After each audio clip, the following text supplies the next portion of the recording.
जो गलतियाँ उन्होंने की वो आप लोग कहीं अगर घर बना रहे तो मत करिएगा। पहली बात, ये जो किचन का जो सिंक दिया है ना, ये बहुत ही गलत तरीके से, यानी कि नहीं आना चाहिए था कैमरा, बट मेरे को लाना ही पड़ा। अब देखिए ये जो इसके सामने ये फिटिंग था, ये देखिए इसका क्या हश्र हो चुका है।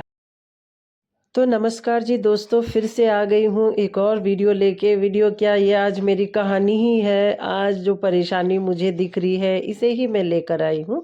और छुट्टी का दिन था तो छुट्टी रहती है तो मैं कुछ ना कुछ ढूंढी निकालती हूँ, चाहे वो क्रिएटिविटी हो इन टर्म्स ऑफ सिलाई, चाहे वो कोई क्रोशे का काम हो, या तो किचन की साफ़ सफाई या कमरों को ठीक करना।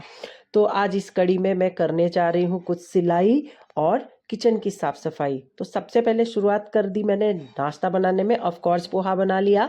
और ये जो जस्ट गैस जहाँ पे है ना, उसके नीचे वाला जो खांचा है यानी कि कबोर्ड है, वहाँ पे मेरे बर्तन रहते हैं। कौन से वाले? जो हम रोज़ यूज़ करते हैं। तो उनको मैंने आज पूरा वापस से निकाला और साफ़ किया। मैं आपको बता दूं, मैं जस्ट दशहरा के पहले ये सारा कुछ साफ़ की थी।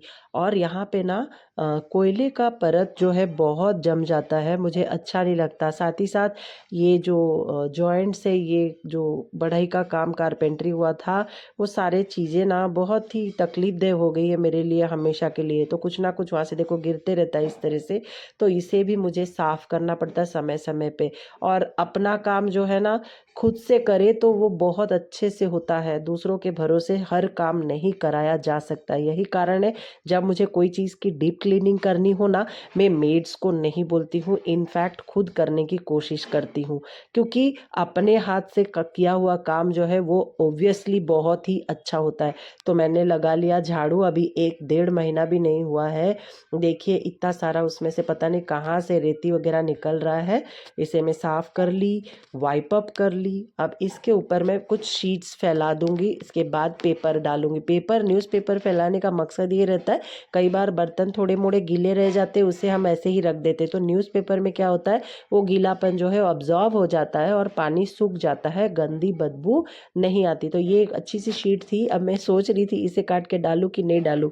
तो काटने की तैयारी पे ही थी, मुझे आइडिया आया, क्योंकि चावल की बोरियां बहुत सारे घर में पड़ी रहे हैं, पड़ा हुआ है, तो उन्हें मैंने लिया। ये काटी नहीं मैं, इसे अभी मैं रख दी हूँ, कुछ दूसरे काम में यूज़ करूँगी। तो चावल की बोरियों को काट के मैंने फैला दिया। अच्छे अच्छे सुंदर सुंदर चावल की प्लास्टिक की बोरियां थी मेरे पास। तो उन्हें फैलाने के बाद मैंने न्यूज़पेपर स्प्रेड कर दिया और वापस से बर्तन को लगा लिया। कुछ बर्तन बहुत ही ख़राब दिख रहे हैं, जैसे ये काला वाला जो आप देख रहे हैं ना, एक नॉन स्टिक वाली तवा, ये मुझे चीला के लिए चाहिए ही चाहिए। इसलिए मैं कई बार सोचती हूँ इसको डिस्कार्ड कर दूँ, पर नहीं कर पाती हूँ। तो करना ही पड़ेगा, बहुत ज़्यादा गंदा हो गया। ये सारे जूसर, ग्राइंडर, मिक्सर, ये जो भी चीज़ें हैं ना, ज़रूरत हर दूसरे दिन पड़ती है, और अगर ऊपर हर चीज़ को रखने लग गए ना तो खोजने में बड़ा मुश्किल हो जाता है। तो ये सारी चीज़ें जो है मैं वापस से साफ़ सफाई की, सब को पोंछा, फिर वापस से इसको रखा। एक काउंटर ख़त्म हो गया, अब ये दूसरा। यहाँ पे मेरे सारे बॉल्स रखे हुए हैं, और जो भी रोज़ की ज़रूरत की चीज़ें जैसे प्लेट्स वगैरह है, और ये कुकर के कंटेनर्स है। तो सारी चीज़ें मैं इसे फिर से निकाल रही हूँ, इन्हें फिर से हम साफ़ कर लेंगे।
और थोड़ी अच्छी खासी मेहनत के बाद सारे बर्तन वापस से लग गए। और फ्रेंड्स, जब साफ़ सफाई के बाद आप अपने बर्तनों को देखो ना, अच्छा ही लगता है। वैसे साफ़ तो थे, बट वही है, डस्ट के परत के कारण मुझे ना जब भी टाइम मिलता है मैं ये सारा निकाल के वापस से लगा लेती हूँ, तो साफ़ सुथरा हो जाता है। और इन बिटवीन मुझे थोड़ा सा उंगली में चोट भी लग गई ये सब काम करते करते। फाइनली हो गया। अब मुझे लगता है बहुत जल्द ये बेसिन जो सिंक है किचन का, इसे मुझे रिपेयर करना ही पड़ेगा। अंदर की तरफ से बहुत ही गंदे से फिट कर दिया गया है। जब हम ये घर लिए ये सब तो मैं देख नहीं पाई थी, बट मैं रिक्वेस्ट करूँगी आप लोग ये सारी चीज़ें देखें, बारीकी से जांच करें, तभी आप घर खरीदें या बना रहे समय ये सब ध्यान दें।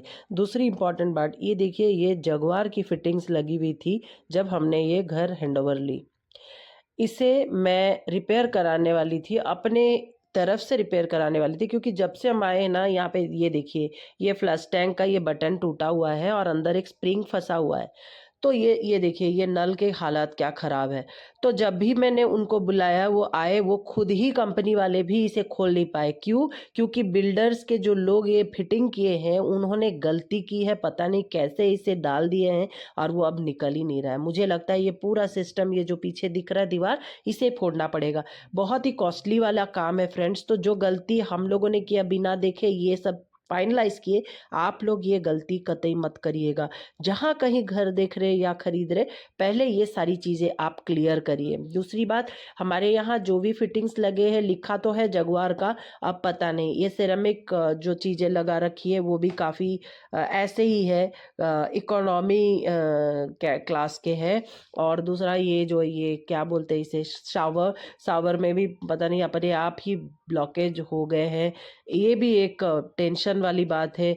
ऊपर सीपेज हो रहा है, ये देखिए ये देखिए, ये पानी कहाँ से आ रहा पता नहीं है। ये हम जब से आए हैं तब से इस तरह से सीपेज हो रहा है। तो शुरुआती दौर में कोई आइडिया नहीं था। सो फ्रेंड्स, नॉलेज और एक्सपीरियंस दोनों मैटर करता है, मायने रखता है जीवन में। हर चीज़ को जांच के परख के ही हमें डिसाइड करना चाहिए।